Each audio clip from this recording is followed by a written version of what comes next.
time has come when a student must question. I know you don't believe in fighting, but this isn't exactly fighting, you know? Not exactly ping pong either. When a teacher must let go. Miyagi always train you, but for tournament, cannot. When a conspiracy is planned. You said that if I beat this LaRusso kid in the All Valley tournament, that you give me 25% of your new dojo. When a trap is set. You know how to front sweep? Not really. Do you know how to sweep? Of course. Or like this, and step aside. It's no joke. I need your title. You don't enter, that'll fix my financial future, Daniel. Get it? You think you can rely on that crane crap? Last time you weren't fighting this. Mr. Miyagi loves you. He has faith in you. This guy wants to break you, humiliate you, stomp you into the ground. Yes! I'm sorry if you don't like it, but I got problems, and if you're not gonna be part of the solution, don't give me a hard time about it. Now, the man must make a choice, and the kid must become a man. You are going to defend. You're getting in that ring. What am I doing? First he suffers, then he suffers some more. Ralph Macchio, Pat Morita, a John G. Avildsen film, The Karate Kid, Part 3. What is going on, everybody? Welcome to another episode of the Northern Nerdcast. I am Brad. Unfortunately, Clayton could not join me today, but that's okay. I'll do this solo. Grandmothers everywhere will know this gentleman as Deacon Sharp from Bold and the Beautiful and Young and the Restless, but for my generation, we know him as Mike Barnes, the bad boy of karate. Please welcome Sean Kanan to the show from Karate Kid Part 3 and more recently, Cobra Kai Season 5. Thank you so much for coming on the show. How are you today? It's my pleasure, Bradley. Thank you for having me. I'm doing great. Excellent. So as I was saying when we talked before, like I message people all the time, and I don't expect messages all the time, let alone an audio. And I was like, wow, he actually took the time to send an audio message. So that's phenomenal. And I really appreciate it. And as I had said, when my dad was saying, well, you'd be a fool to not get the books and read them and just go from there. And well, I'm glad you did. Yeah, it's my pleasure, right? I really, I enjoy communicating with, people that are fans of the Karate Kid Cobra Kai universe and everything. They are just such an important, integral part of what has made the Karate Kid fandom and Cobra Kai so successful that I try and make myself accessible. That's awesome. So I did have my mom said you have to ask some questions about soap operas. So I said we will do that first.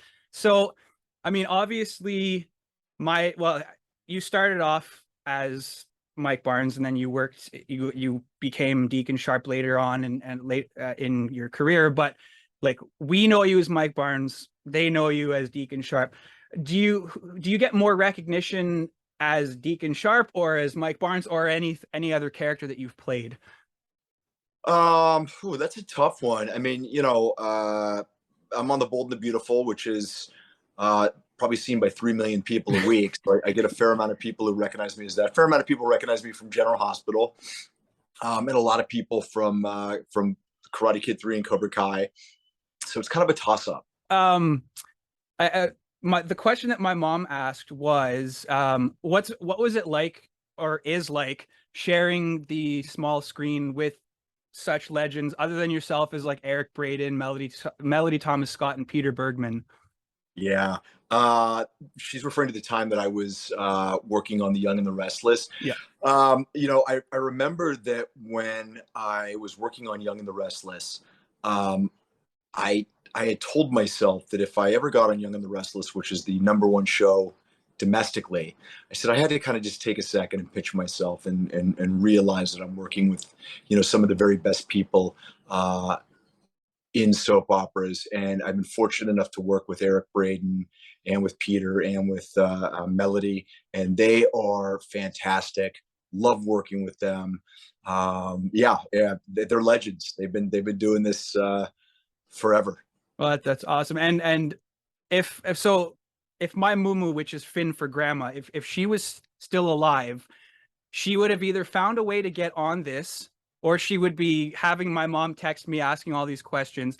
There were two things that she loved more than anything on both of the shows. She loved to hate Victor Newman, which I think majority of the people that watch soap operas do, and she like absolutely loved Deacon Sharp. Like Oh wow. I've never seen like she would always talk about it, or she would say like, "Oh, that Victor, he's up to no good." But those were the two highlights: was your time, and I mean, of course, Victor Newman's been around for years. But yeah, no, that was her. Those were her two favorite things about the show. So you and I'm sure that's probably a lot of other people's favorite things too. But it's all how you deliver in the role. So Yeah, you know, Deacon's definitely a really fun character. He's a lot better than he used to be, but this is a guy that slept with his wife's mother and had a baby. So you know, he was in prison. Deacon has definitely made some very questionable choices, but you know, I always try and play him with a lot of humor. He's a really fun character. He's kind of an anti-hero, actually. I mean, he's definitely, like I said, done a lot of questionable things, but he also has this strange kind of code of honor too, which I like playing that. Do you find that are there more challenges for an up and coming actor now, or was it a lot tougher back when you were younger? Like, do you see any change in anything like that, or does it stay the same? I think there's a lot of things that make it easier now with so many competing cable networks. The amount of content and product that's necessary to keep everybody, you know, watching and entertained is dramatically increased, which means that there are a lot more actors being hired. We went through a period a couple years ago where it was really difficult because daytime television, meaning talk shows, were a lot less expensive to produce than other scripted television. Mm-hmm. Reality television series were much less expensive, and so it was displacing a lot of actors, which was very difficult. What's easier now is that anybody with an iPhone can film something and get themselves seen. You know, when I was starting out, everyone would say, well, do you have tape? Meaning, do you have something that you've done that we can watch and see what you look like and how you act? And it became a catch-22. I mean, if you couldn't get a job, you couldn't get tape, or you would have to, you know, pay to have somebody film you, and it was a complicated process. I won't bore you with it. But now anybody with, you know, an iPhone can film a scene. They can put something up online and at least reference someone to that, so that, you know, anyone that's a prospective employer can at least see that you've done something.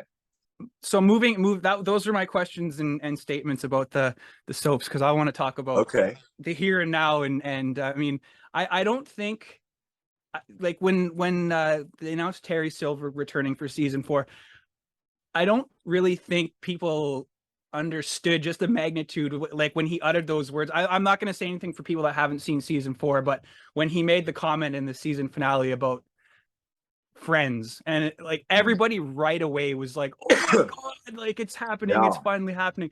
How long of a process, this is actually one of my friend's questions, how long of a process was it for a discussion for you to return, like, to the show? Well, the big three knew that I was interested and wanted to return for a couple of years. You know, they wanted to come up with a way that it would fit in organically with the storyline and what they'd created. And once they decided that they wanted to bring me on, I think that we had a conversation in like July of last year. We had a Zoom conversation and began discussing it. And I think I started filming a couple months later, like in September. And you know, so it was a process. And you know, they kind of kept it under wraps for me too, as far as what I would be doing. They gave me an idea, and I didn't, you know, I'm not going to say anything about it, but no, of course you know, not. They really are talented writers, content creators. I mean, I think everything that they've done in the series has not necessarily been what people have expected, and has shown different colors to characters that people thought they knew. Mm-hmm. And like they did a really good job transitioning more, like not necessarily like a sitcom, but like there's a lot of funny elements in it. And for me, arguably season 3 was the darkest of all the seasons. Like I just found it was like not violent, but it didn't have the same feel as the first two. And but they transitioned really well from like this up and coming story about Johnny in the TV show, but Daniel being bullied and having his ass handed to him by you and by everybody. But now they've gone from kind of this drama, which is still in the TV show, to more of a comedy aspect with drama. But they did a really good job on that. They sure did. Now I know that it's talked about in your book, and this is actually something that I wasn't aware of, but you actually were really injured on the set for the movie. Like what exactly happened, if you want to talk about that? Because I find it intriguing. I read it's like you underwent life-saving surgery, and wow. Yeah, well, like I said, this is a story I've told dozens and dozens of times, but I'll tell you again. For sure. We had been filming for a couple of weeks, and we broke for the Christmas holiday. I was having some really significant pain in my left thigh, which I attributed to all the martial arts that I was doing. So I started taking aspirin. Long story short, Christmas Day, 1989, I passed out at the Dunes Casino. It turned out that I had incurred internal bleeding, and the aspirin was exacerbating the bleeding, and I was rushed to emergency surgery, and they weren't sure they could save my life. And, fortunately, they did. And then became the battle of getting myself out of the hospital and ensuring that I would stay in the film. Mm-hmm. And that was a really difficult personal challenge. But ultimately I overcame it and wound up, finishing the film. The rest is history. Exactly. So how was it reconnecting with the cast? Like had you been in contact with any of them after wrapping? Like how do you find that everybody has matured from obviously back in 89 to now? And what was it like working again with Ralph and William Zabka, and even Thomas and Martin? Like what was that experience like? I've had varying degrees of contact with the guys over the years. I've known Billy the longest. I met Billy in 89. I've seen Billy and Ralph and Marty at various Comic-Cons and things like that. Marty and I, years ago, actually did a play together. So we spent a lot of time together doing True West. And it was really spectacular reconnecting with them, as an adult, as a guy that's now 35 years down the road, both as an actor and as a person. So, I feel like Ralph and I were really able to begin forming a nice friendship and, get to know each other a lot better. Because when we were doing the film together, there were times they sort of specifically kept us apart, and the producers were definitely not interested in facilitating any kind of friendship between us. And consequently, we didn't really form one, which may have been a good thing for the film. But now we had some time to spend together, and just really enjoyed getting a chance to re-know each other. There's a lot of obviously wild fan theories going around. Like if this is any plot point, obviously don't say anything. But like I've heard that like he's going to come back, and he's coming to claim his, even though you lost in number 3, like you were paid essentially to hurt this guy, and then if you did so, you'd get 25, which then became later 50% of Cobra Kai. There's another theory that you're going to be a lawyer for Martin's character, and have you heard any of these theories? And like, for sure, I've heard all of them. I've heard all of them. Yeah, these are all theories. They're all interesting.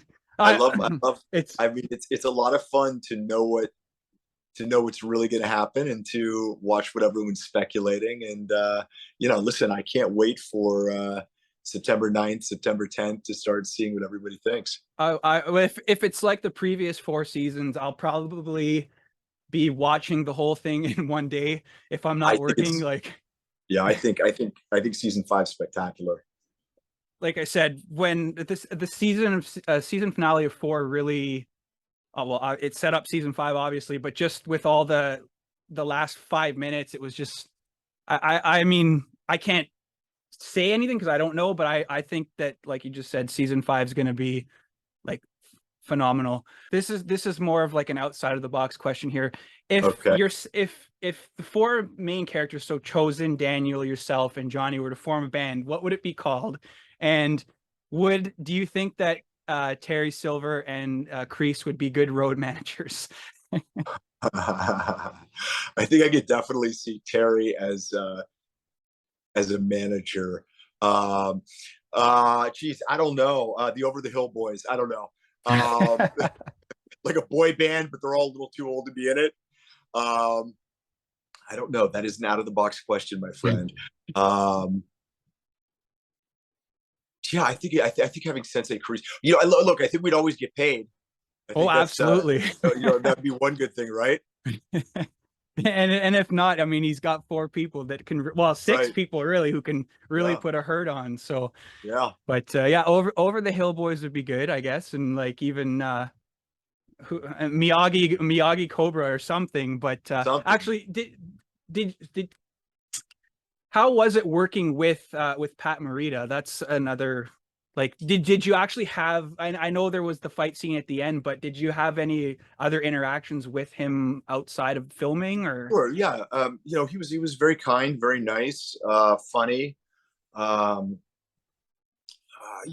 grew up watching Happy Days, and so for me, he was Arnold before he was Mr. Miyagi. So, I mean, I was a big fan of his, and it was really amazing to have been a guy that had bought a ticket in the theater to go see a film called The Karate Kid.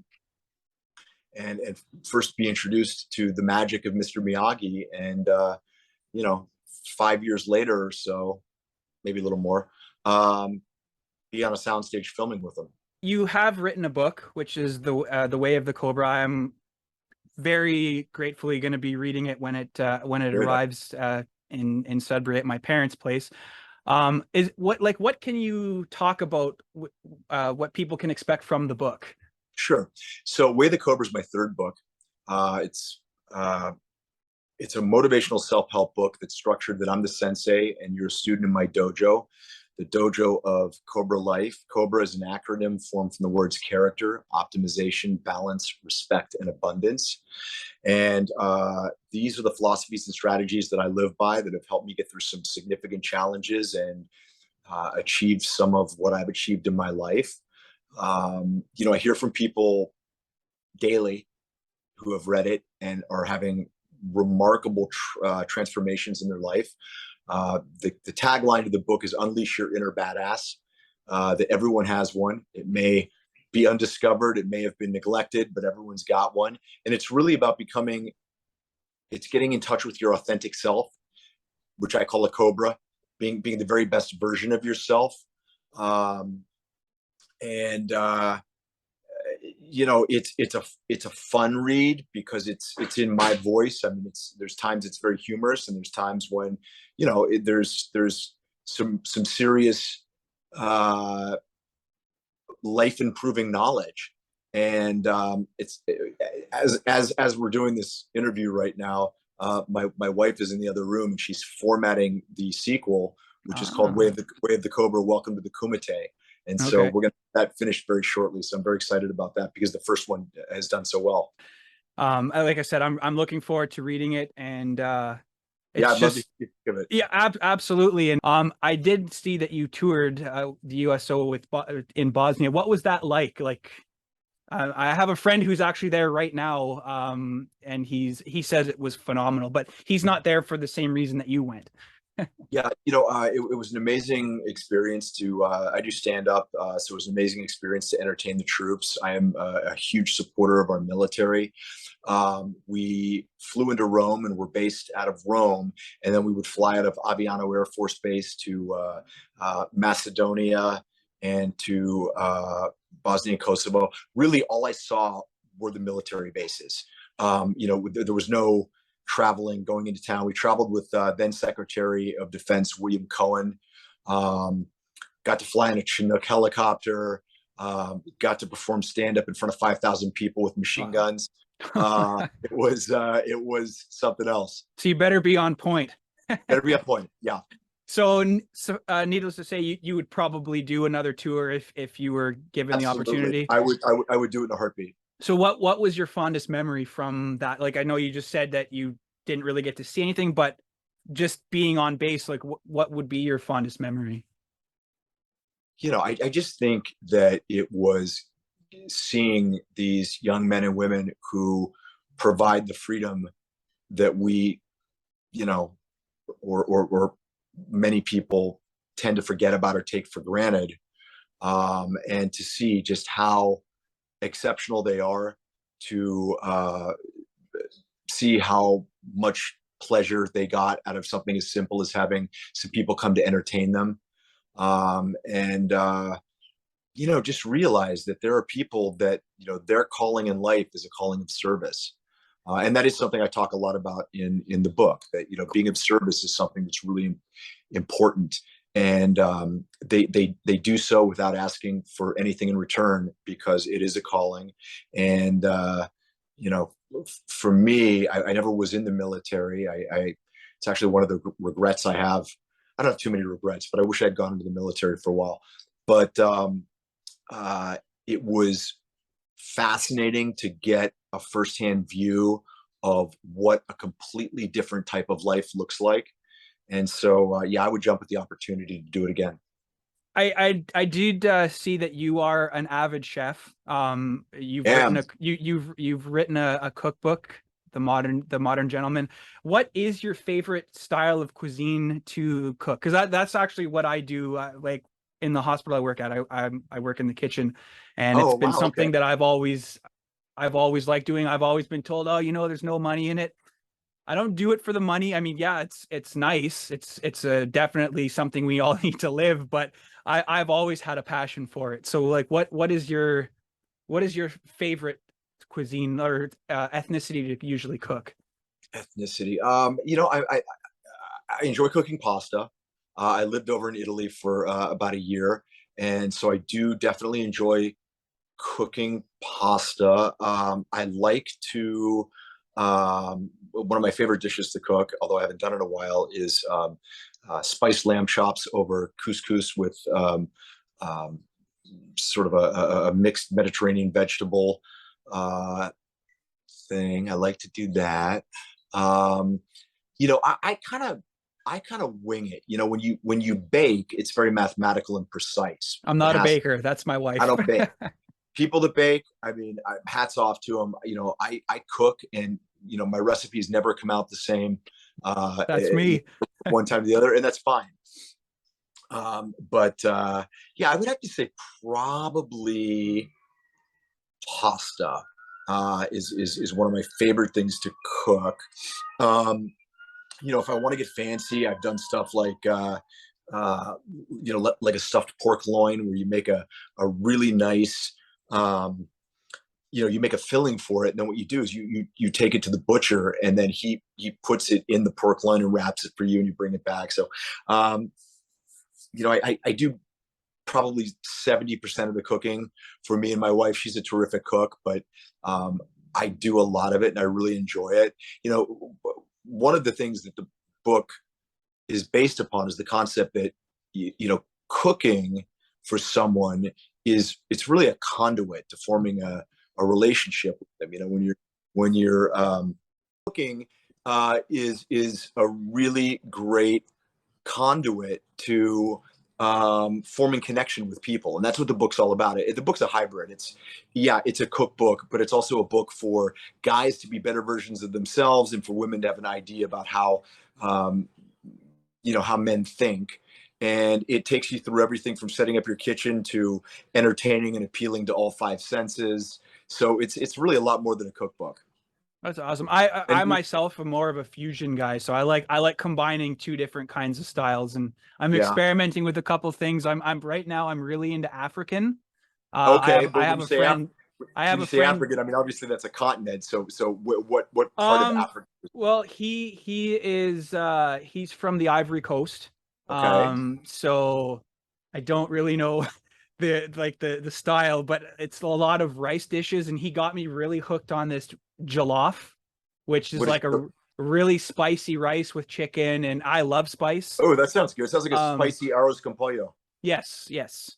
And so I'm trying that with now like kind of a shawarma Middle Eastern style. So we'll Like, see how that like, turns are out. you Like using stuff like za'atar or it's yeah, very hard to nice. get in a small town, so I have to drive a couple Can hours you out to. can you get it on Amazon? Can you get stuff like that? I could probably get anything off Amazon. I got my kids those Kraft Dinner Flavor Boost cotton candy stuff, so anything I can think of. So from like obviously we've been dealing with this pandemic for 2 years. So like from the pandemic to like a lot of a political shift, the world obviously is changing rapidly. Um, what kind of advice could you give somebody who's looking at getting into voice acting or like acting in general? Just like had you had mentioned before about it's a lot easier now with technology and stuff, but do you have any advice for somebody that's wanting to start out? Sure. I would say first and foremost, be very, very sure that this is the career that you want to embark upon. It's an incredibly difficult career. It's one that is full of uncertainty, um, rejection. It's one of those careers where you can put 100% of effort in and still wind up not manifesting the results that you want. Um, I would say that if you are sure that you want to do it, then do everything you can to acquire as much knowledge, skill, and technique as possible. Acting class, watching as many movies as you can, reading as many books as you can. Obviously acting. I mean, an actor acts. Get in a play, do something, work. If you are seriously considering a professional career in acting and you live in Poughkeepsie, might be a little bit tough. I mean, the major hubs for acting are, Los Angeles, New York, Atlanta, and then to a lesser degree, some of the other large cities. But if you're serious about doing it, you need to figure that you need at least a year's worth of money where you can work a job at night, leaving your days open for auditions. Although that's changed a lot because of COVID. Now, most auditions are done on Zoom, which means you can literally work a day job because you can put your Zoom auditions on at your convenience. You do have to be available if you actually get the job. But as it is with anything, you just need to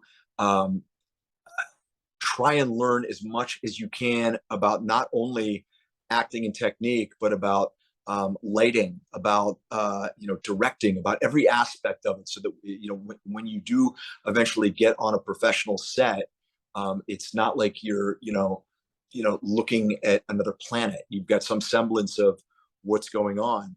I think anything you can do in your life outside of being an actor plays into your acting, and by that I mean, if you do martial arts, if you learn another language, if you travel, if you take gymnastics. I mean, think of almost anything that you can do that is, sort of a out of the box pursuit.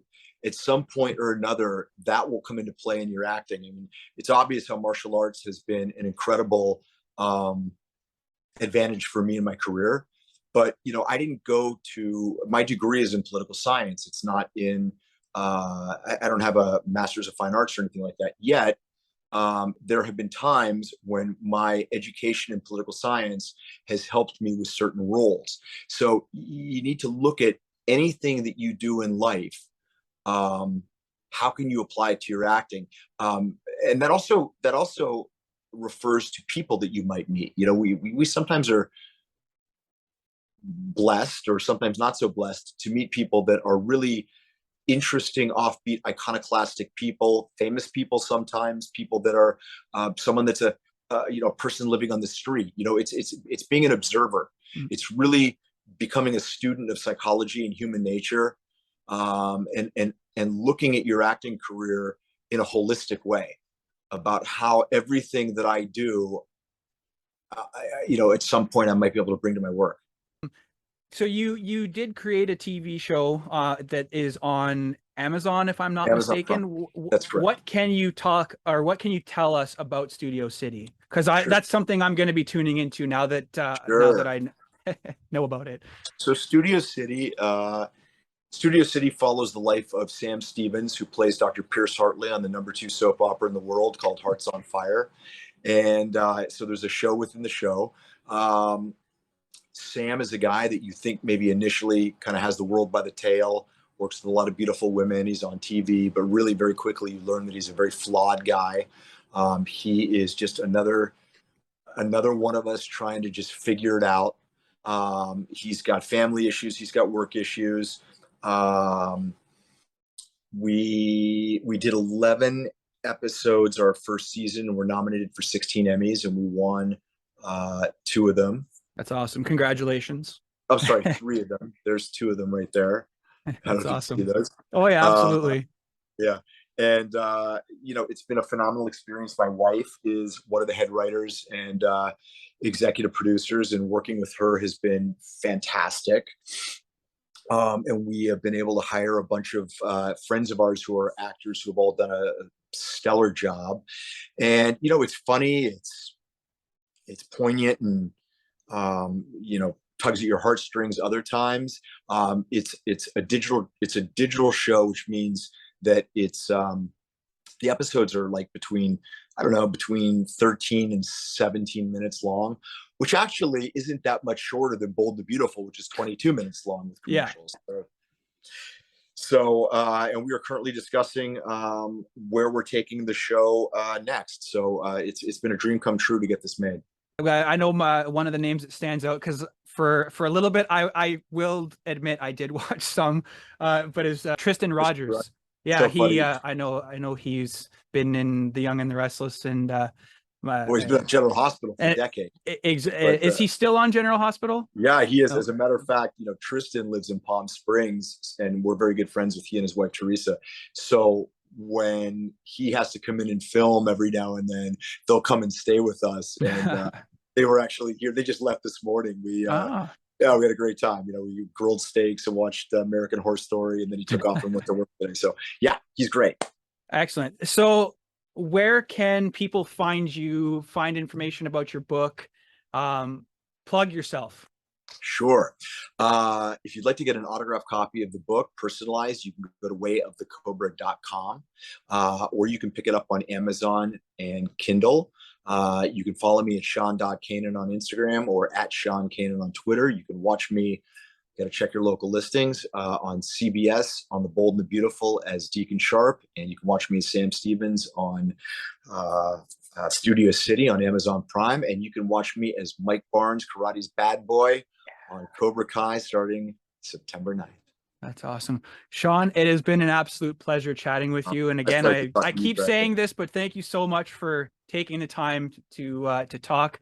I know my co-host is going to be really disappointed that he wasn't part of this, but he can watch the replay. Tell him that I said his co-hosting is a joke.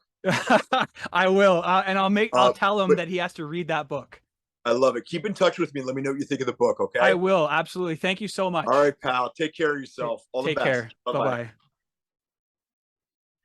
There you have it, everybody. Sean Kanan. I'm still smiling. It was such a fun interview, and I apologize if I stumbled and stuttered. I always do that before a show, and sometimes jeering where I'm trying to get my words together. He's super busy. He's going to be doing a massive press tour of Cobra Kai, which, as he said, will be on Netflix September 9th. I will drop all his socials in the description box on my channel. But thank you so much, everybody, for tuning in, and we'll see you next time.